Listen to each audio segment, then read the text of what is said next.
That's exactly how our life works. We make choice after choice, decision after decision, and eventually we create our life.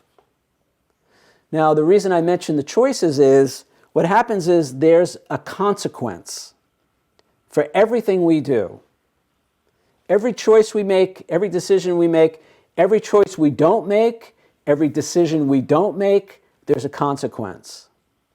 Now, consequences could be positive or negative. A consequence is not necessarily good or bad, but it's the natural effect of whatever action or decision we made.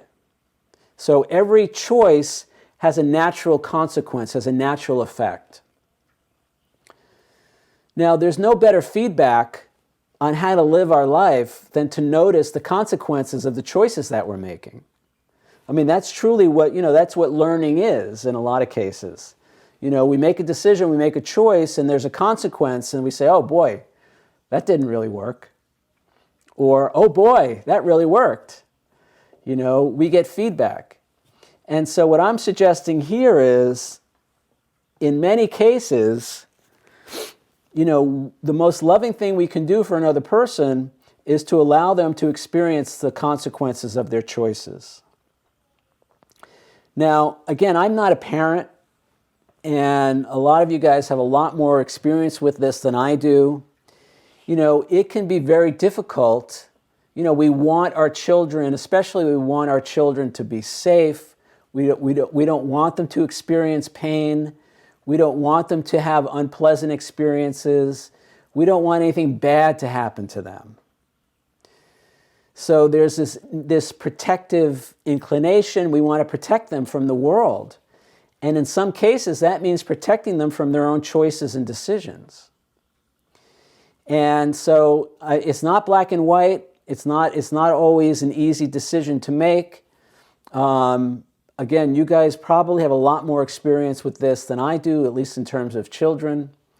But I want to suggest that in empowering our children, empowering the people we love, really gives them that freedom to experience life, and then and the consequences that come with that.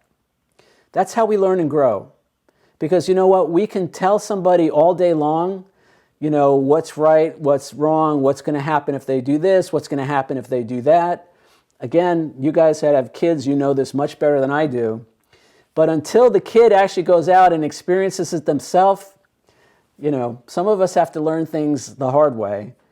And that sometimes means going out and doing things and having a negative, quote unquote, a negative experience. Now, we have talked about the fact that there really is no such thing as failure. There really is no such thing as a bad choice or wrong decision, because they're all opportunities to learn and to grow.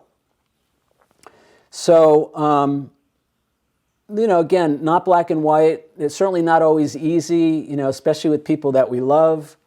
And I think the more we can empower somebody to make good choices, good decisions for themselves, and have that experience, because that's empowering. I once worked with, I have to tell that story.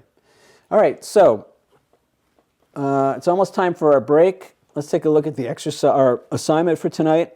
Kind of keeping up with this theme of, so what I'd like to hear from you guys is, giving an example of helping a person in a way that empowers them rather than disempowers them.